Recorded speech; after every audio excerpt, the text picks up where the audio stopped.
Alors, pour moi que c'est un peu plus calme, on va faire un petit tour par Lens. Ah bah depuis la 87e, il y a eu un changement à Lens. C'est Dani qui est rentré dans la surface en retrait. Bourgeon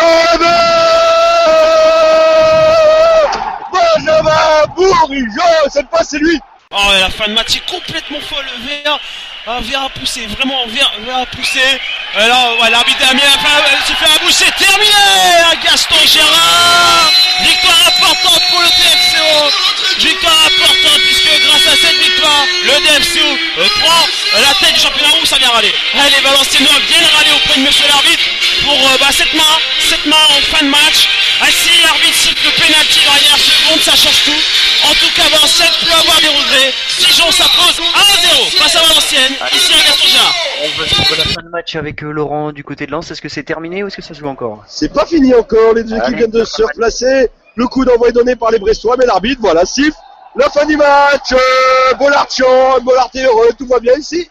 Bonne soirée à vous, messieurs. Restez avec nous, parce que là, on va débriefer pendant une petite demi-heure, allez, jusqu'à 23h30. On est en votre compagnie. On va revenir sur, évidemment, la 24e journée de Ligue 2, les conséquences au classement, en haut de tableau, en bas de tableau. C'est plus serré que jamais en bas, avec le match nul entre Sochaux et Créteil, la défaite de Nîmes, ça relance tout. Le suspense est entier encore pour le podium, c'est pareil. Belle opération pour Metz et pour le Red Star en haut de tableau. On discute de tout ça tout de suite. Philippe qui nous a rejoint, qui a assuré le live sur Twitter comme un chef et qui nous rejoint comme à la mi-temps donc pour le débrief de cette fin de match. Philippe, j'ai envie de dire un peu la même question. Si on passe en haut de tableau, Dijon prend la tête de la Ligue 2 et pourtant Dijon c'est pas forcément le jeu le plus chatoyant de Ligue 2 mais c'est en tout cas très efficace. Exactement, Dijon en tête de Ligue 2 avec 48 points.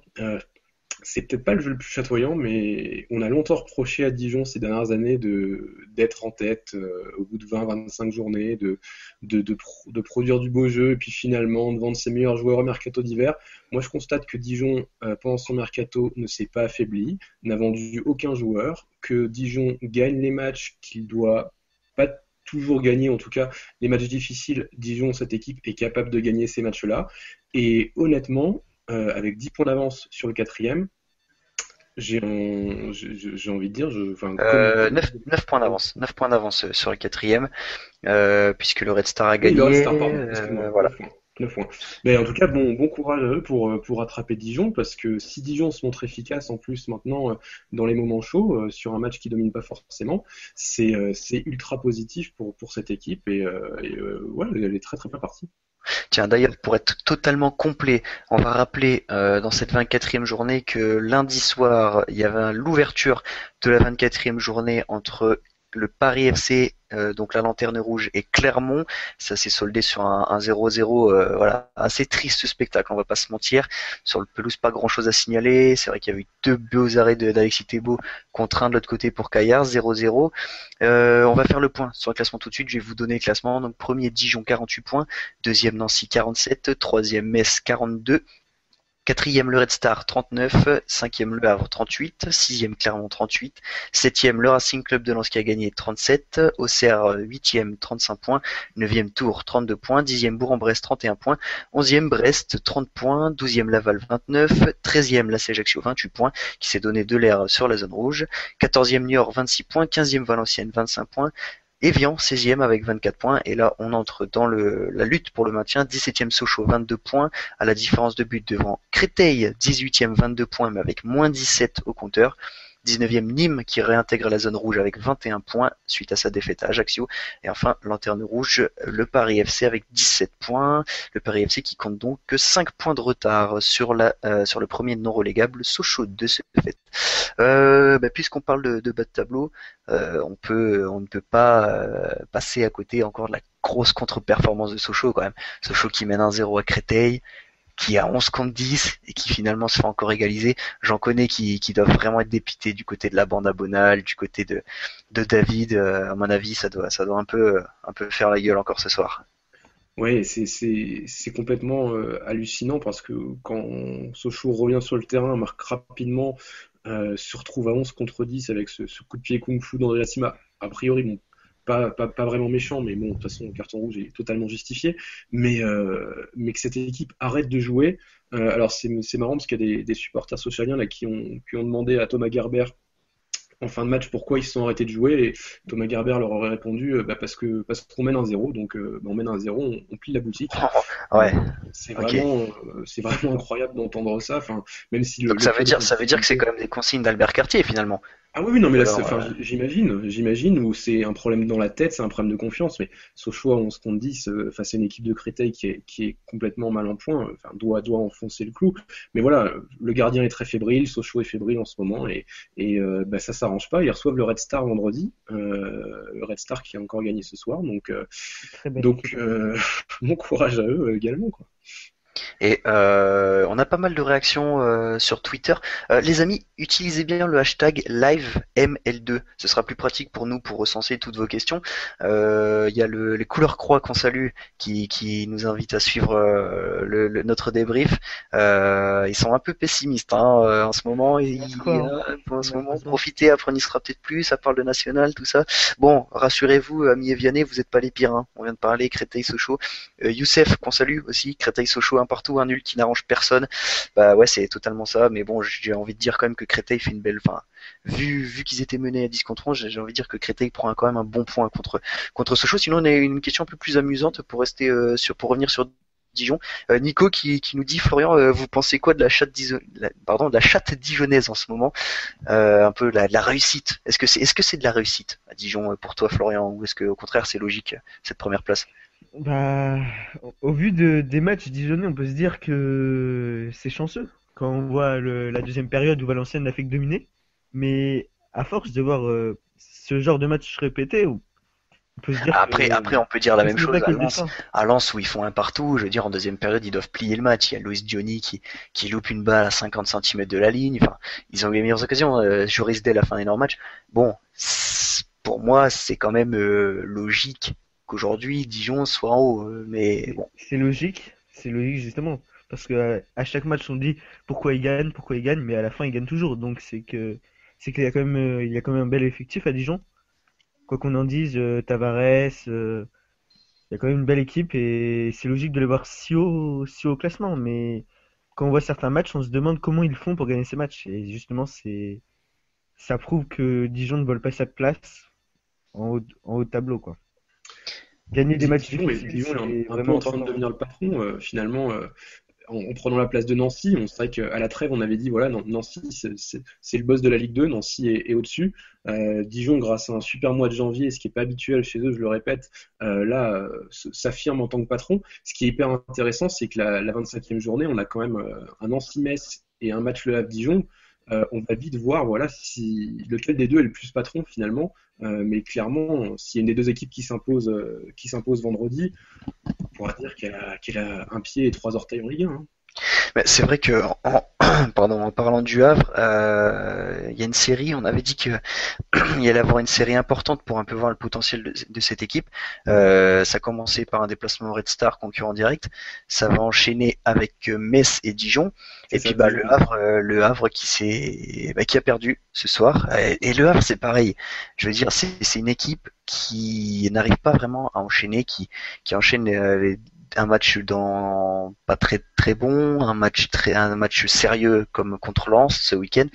Est-ce que vous pensez, on va commencer par Philippe, est-ce que vous pensez que le Havre peut se mêler à la lutte pour la montée jusqu'au bout? Quel est le véritable potentiel de cette équipe?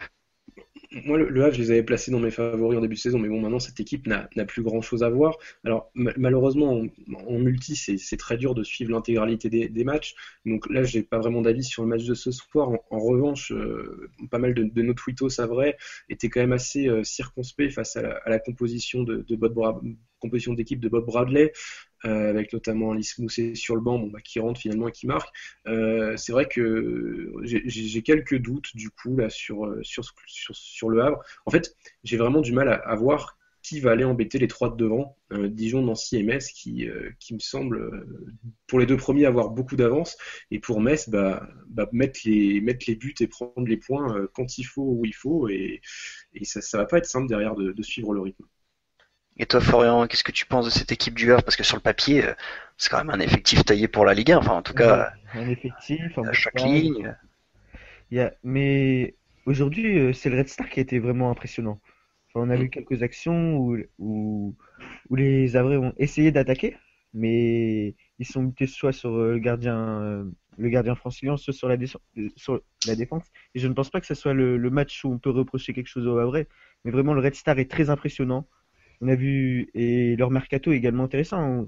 Ils ont signé le dernier jour du mercato Aristeguieta, l'ancien attaquant nantais, qui peut apporter au Red Star. Moi, je vois bien le Red Star titiller justement les 3 équipes de devant. Surtout que c'est vrai qu'il y a un gros match, c'est le derby de la Lorraine ce week-end. C'est vendredi à 20h. C'est pas décalé, tiens, c'est marrant. Mais je crois, il me semble que c'est parce qu'il est en intégralité sur Beansport 1. C'est deuxième contre troisième. Et il y a Michael qui nous dit alors Nancy gagne vendredi contre le FC Metz, sinon Nancy finira premier. Est-ce que si Nancy bat Metz, est-ce qu'ils vont finir premier? Est-ce qu'ils seront partis pour jouer le titre, pour se relancer pour le titre? Le titre, je sais pas, parce que ça risque de jouer avec Dijon, mais en tout cas, clairement, si Nancy gagne vendredi, c'est quand même plus qu'un break, quoi. Enfin, ce sera une excellente opération. Après, Nancy, on l'a vu aussi, a été ballotté à domicile contre Nîmes, a su réagir contre Clermont, mais en étant toutefois mené et en étant assez poussif en première période. On a Florent, notre rédacteur nancéen, qui suit pas mal Nancy, qui nous disait que sur les derniers matchs à domicile, c'était pas comme en 2015. Donc attention, méfiance, et puis Metz est en pleine confiance. Donc ouais, un vrai beau match à suivre. D'ailleurs, il y a un autre match qui, je n'avais pas remarqué, on aura une superbe affiche entre Évident et Paris FC vendredi. Ouais. Superbe affiche, ça peut donner quelque chose d'assez stressant aussi. Une affiche sur l'enjeu, mais au niveau du jeu, je suis pas si sûr que ça soit une superbe affiche. Philippe. Ah non, mais une affiche au niveau de la tension et de l'importance du résultat, là, pour le coup. C'est sûr que là, le souffle du national commence à arriver, hein, on le sent. Hein. Le petit vent frais du national, il commence à attirer un peu les équipes du bas. Maintenant, les confrontations directes, on peut plus trop passer au travers. Hein. C'est pour ça que là, Sochaux laisse quand même filer 2 points.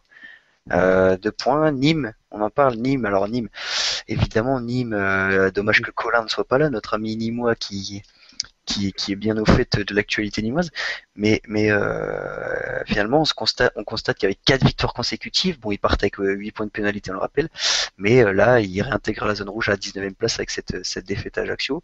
Ouais, ça va être serré jusqu'au bout, et chaque confrontation directe entre équipes du bas de classement maintenant aura vraiment une saveur particulière, et c'est là aussi où on va voir le vrai mental de ces équipes, et le travail des coachs doit être encore bien sûr amplifié pour essayer de minimiser cette pression et enlever justement de la pression des épaules des joueurs pour regagner ces finales presque. Enfin, c'est pas encore des finales parce qu'il reste beaucoup de matchs, mais dans l'esprit on n'en est pas loin.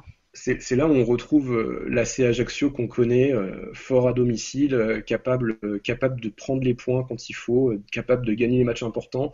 Alors d'après nos suiveurs également de l'ACA, c'était une des meilleures performances des joueurs ajaxiens ce soir.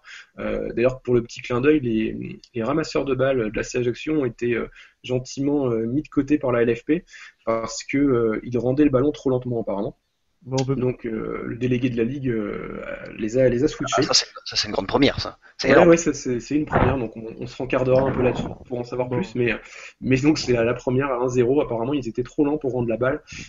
C'est mais en fait à Ajaccio, eux, ils inventent des expulsions. C'est les mecs, ils peuvent pas finir un match à domicile sans qu'il y ait un mec qui soit exclu quelque part. C'est pas possible. Exactement. Des ramasseurs de balles exclus, mais ça c'est génial, franchement.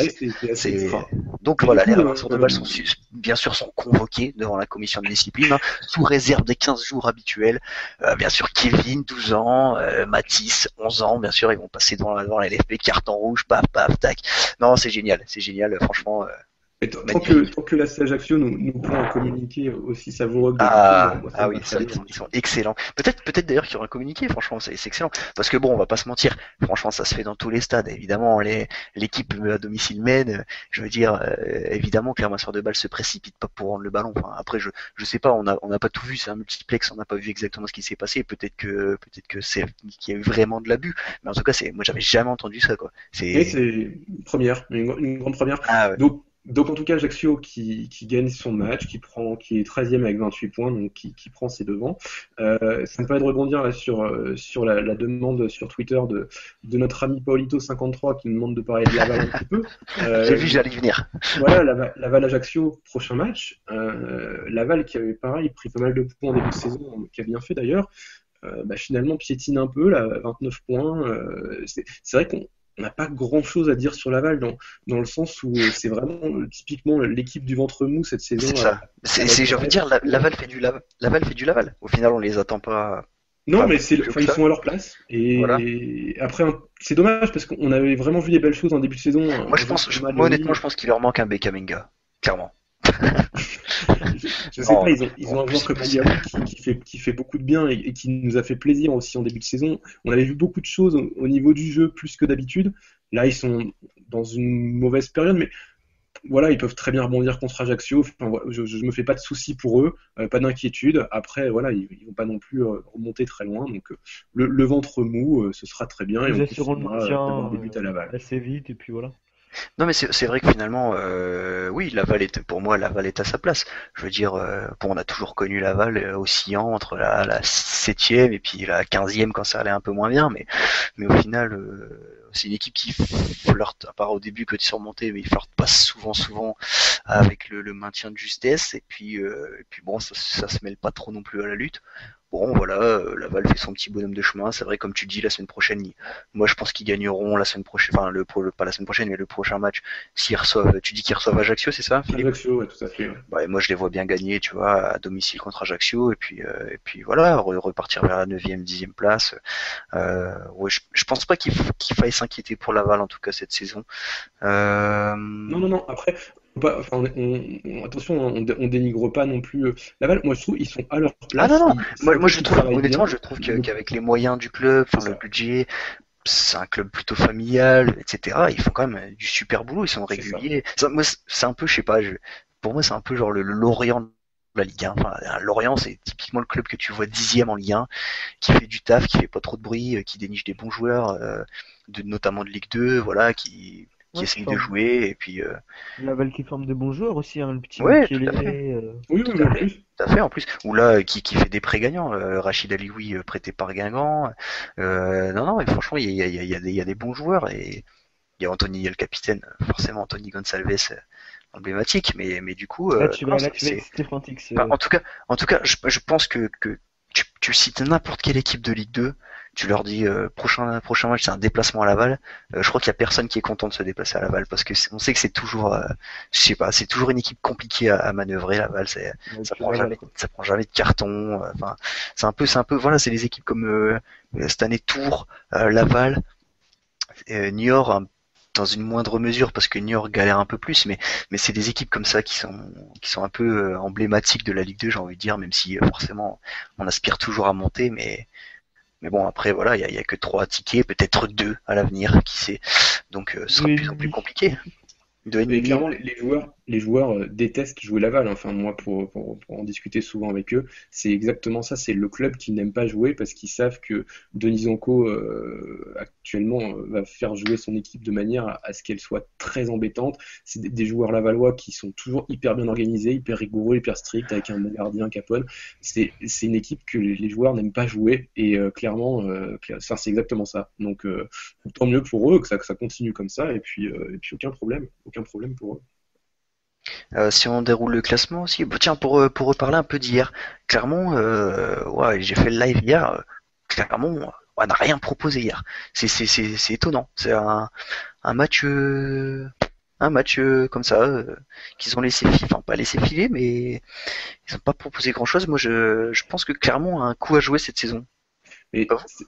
bah oui, mais c'est surprenant en fait. En fait, c'est un peu tout le mal de cette Ligue 2, Clermont, Clermont qui en prend 6 à Nîmes, qui derrière fait un super match contre Le Havre et qui gagne assez facilement.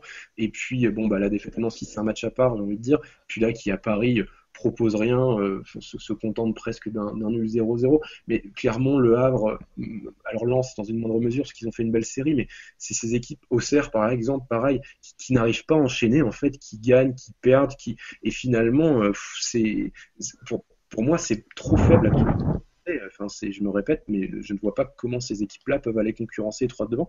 Il y a vraiment que le Red Star qui me paraît très très crédible aujourd'hui, parce que justement, ils sont capables d'enchaîner les bonnes performances, mais effectivement, les autres de derrière, il va falloir qu'ils se remuent sérieusement. Alors Clermont reçoit Auxerre, voilà, vendredi, encore un match super intéressant.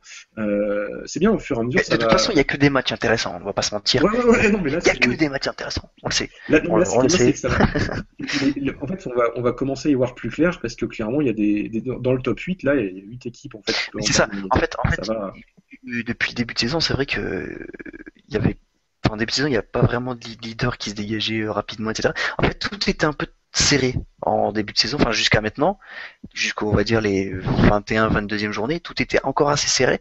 Et là, on voit, ça y est, là, il y a 3 points d'avance entre le podium et le 4e.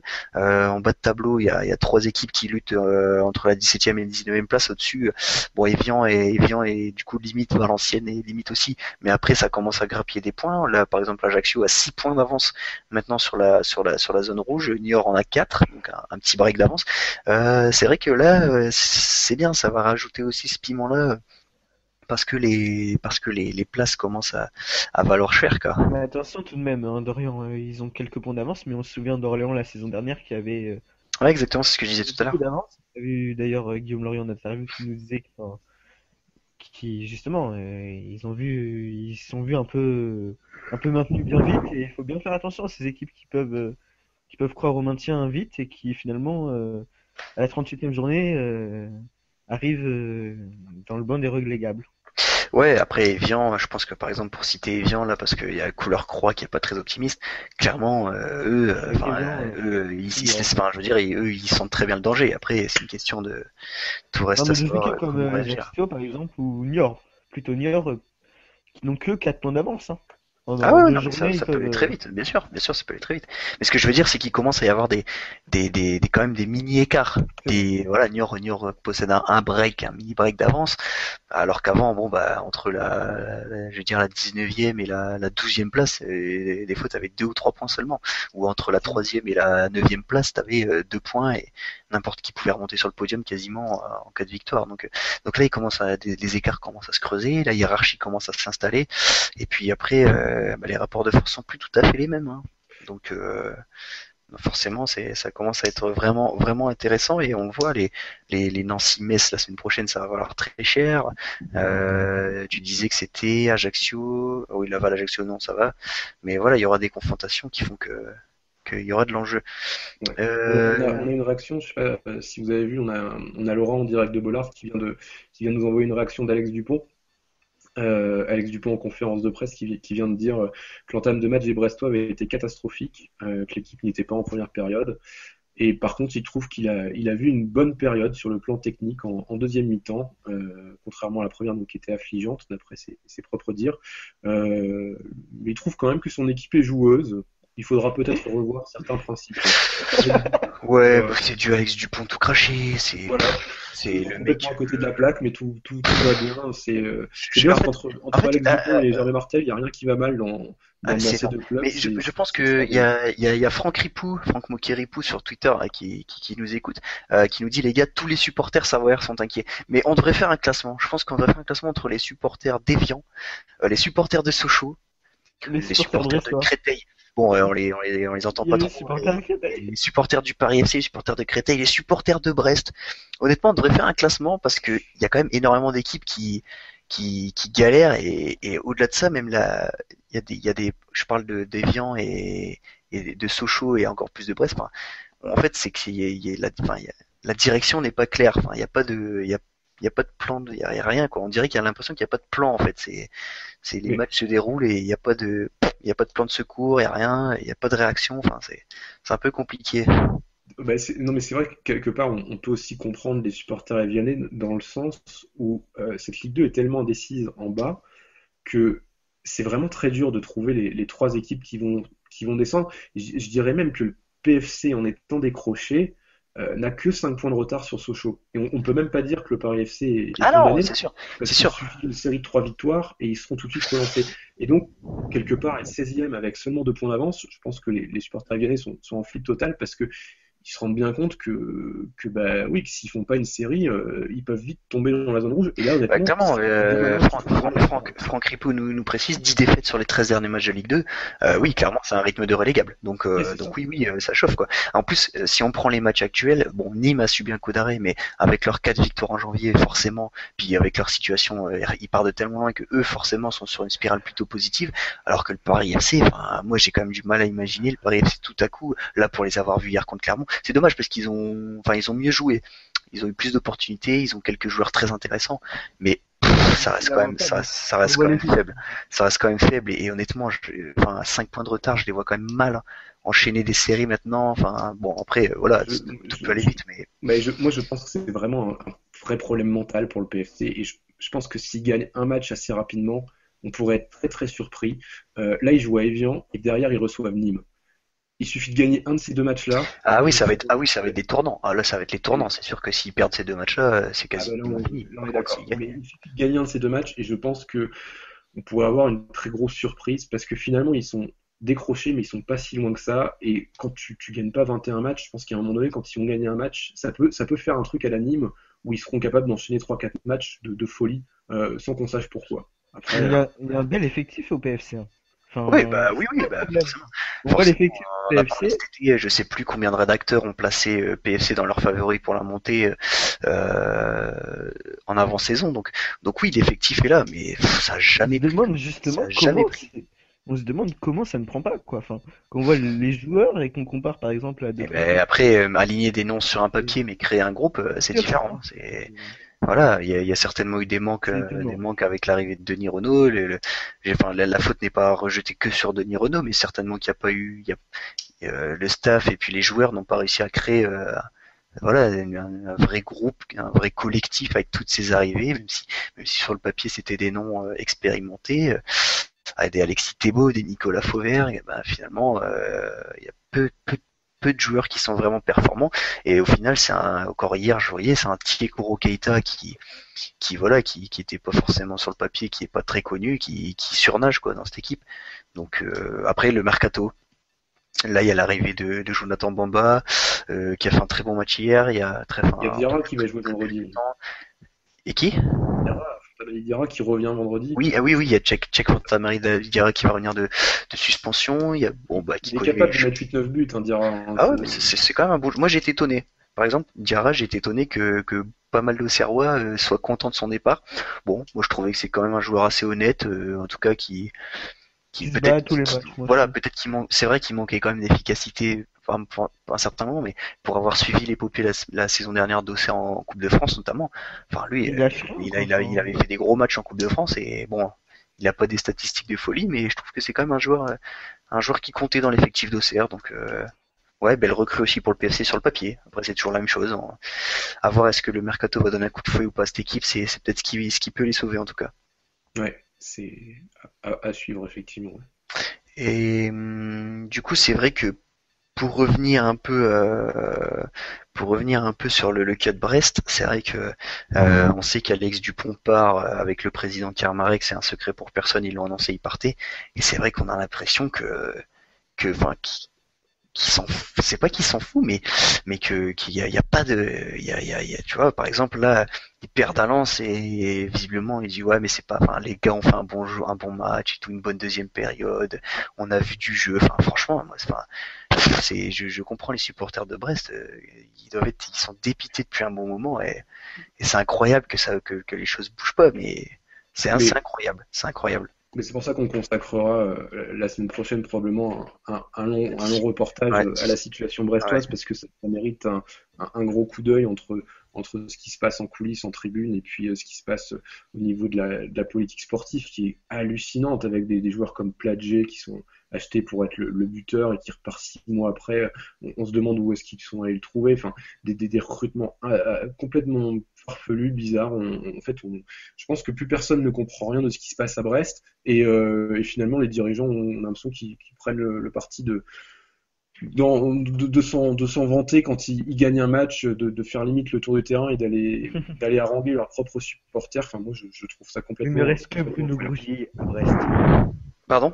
Il ne reste que Bruno Grougy à Brest. Ouais, et encore, Bruno Gougy, c'est plus le Bruno Gougy d'avant non plus, hein. Non, c'est Ça fait sûr, un il y moment a qu'il est trois plus joueurs de décisif. foot. Il y a deux, trois joueurs de foot. Il y a Gaëtan Bello, Christian Batocchio, enfin voilà, mais c'est vrai que c'est pas une équipe qui fait rêver. Et heureusement, ils ont Johan Hartog, honnêtement, gros mea culpa, parce que je le voyais pas s'imposer comme Excellente ça. saison, Et excellente saison du Johan Hartog, c'est vrai. excellente saison. Et Brest n'aurait pas autant de points sans ce gardien. Je pense que Brest serait en train de jouer, serait en train de jouer le bas de tableau très sérieusement s'ils n'avaient pas eu Hartog, quoi. Et voilà, c'est surprenant. Et lui, il fait vraiment sa saison. En tout cas, bravo à lui, parce que c'était pas facile. Et c'est vrai que moi je me souviens, on avait dit un peu qui seront nos tops ou qui seront nos flops de la saison. Et c'est vrai que moi j'avais mis Brest, je me souviens. Et en fait c'est exactement ce qui est en train de se passer. J'avais dit cette année ils joueront pas la montée et ils finiront à une anonyme 12e place, je crois. Enfin en tout cas c'est le scénario que je pressentais déjà avant le début de saison parce qu'on savait déjà que voilà, et déjà en fin de saison dernière, certains supporters en pouvaient plus d'Alex Dupont et le fait qu'il n'y ait pas eu de changement cet été, enfin je voyais pas trop comment ça allait pouvoir repartir et puis bah ça s'est confirmé donc c'est vrai que c'est assez surprenant cette saison de Brest totalement lâchée, on sait pas trop quoi attendre de cette équipe. Ouais, tout à fait, c'est très, très bizarre. Autre club où la situation est bizarre, bah forcément, c'est Lens. Et on a pareil, on a Laurent qui vient de nous envoyer la réaction d'Antoine Comboiré en live. Je cite donc, c'est l'éclaircie par rapport à la grisaille traversée à tous les niveaux. Sur le mercato, l'argent n'est jamais arrivé. Sur la décision prise par rapport aux supporters, nous étions attendus. Important de gagner pour cette nouvelle semaine. On sent clairement que dans son discours depuis quelques jours, Comboiré a carrément lâché son président et qu'il fait son taf, il fait. Pareil, on sait qu'il terminera la fin de saison, mais finalement, enfin personnellement, même si j'étais très sceptique sur sa saison en début, force est de constater qu'il arrive à tirer le meilleur d'un effectif qui est quand même pas Limité, folichon, même si Lens fait un bon match ce soir. Et ce qui est assez surprenant, effectivement, c'est maintenant presque le bras de fer entre le président et l'entraîneur. C'est nouveau, ça aussi. Bah, À Lens. c'est un peu le bras de fer entre le président et l'ensemble d'un club. Enfin, honnêtement, Ouais, complètement. là aujourd'hui, il va avoir une partie des supporters ados. Enfin, je veux dire, il est là, il est seul, quoi. Enfin, on comprend toujours pas la session du club. Ça fait tellement longtemps que ça dure. L'Atlético Madrid, Grégory Maquet. Au final, il y a pas mal d'annonces qui sont faites et il n'y a jamais rien qui bouge. La DNCG, c'est toujours la même chose. Il y a toujours des non-dits, des trucs comme ça, des montages pour vendre des joueurs. Enfin, c'est tellement le flou que là, il y a un moment donné où il va se retrouver tout seul. C'est sûr et certain, en tout cas. Oui, oui, non, mais alors en plus, d'après l'information que nous donnait Laurent en début de reportage tout à l'heure, Mm. comme quoi Lens serait rétrogradé à titre conservatoire par la DNCG, enfin en national, voilà, on ne communique pas à Lens, on ne sait rien de ce qui passe, et puis donc peut-être une conférence de presse vendredi, on y sera, et puis on écoutera ce qu'il y a à entendre, mais c'est vrai que c'est inquiétant, mais au final, voilà, Lens est quand même en position, en 37 points, 6e. Mm. Ils vont assurer un maintien très Mm. facile, ce qui était loin d'être gagné en Ah début de saison. bah, pour rappel, 16e encore fin octobre. Hein. Fin octobre, avant la série des 12 matchs sans défaite là, 16e. Et c'est vrai qu'ils se sont. Ouais, ils vont se maintenir tranquillement. Et puis c'est vrai que bah force est de constater que les résultats sont là, hein, comme tu dis. Donc C'est ça. Donc, plutôt une bonne bravo, saison bravo. du côté de Lens. Vite fait, avant de se quitter, il est 23h28. On va annoncer les matchs de la prochaine journée. Mhm. Donc vendredi 20h multiplex avec 9 matchs si je ne m'abuse, ouais, multiplex de 9 matchs. Donc il y aura Laval-Ajaccio, coup d'envoi des matchs à 20h, Laval-Ajaccio, Brest-Bourg-en-Bresse, Valenciennes-Créteil, Nancy-Metz pour le derby de la Lorraine, Sochaux Red Star, Nîmes Niort, Tours Lens, Clermont Auxerre et Evian Paris FC, comme tu le disais tout à l'heure.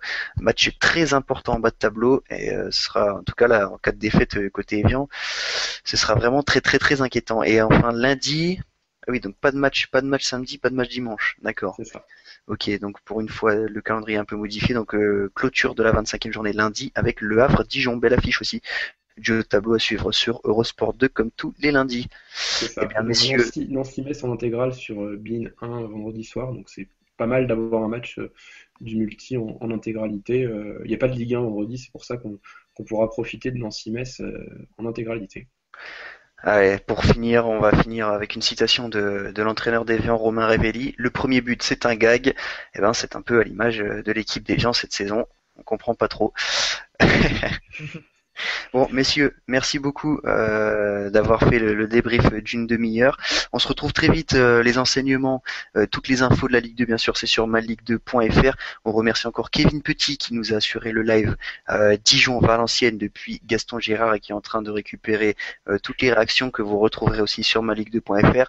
On remercie bien évidemment Laurent Mazur, le fameux Laurent Mazur et ses cris de joie extraordinaires sur les buts lensois. Victoire de Lens 2-0 contre Brest qui nous a assuré le live depuis Bollaert. On remercie Florian en studio qui nous a tenu au courant de l'évolution des scores.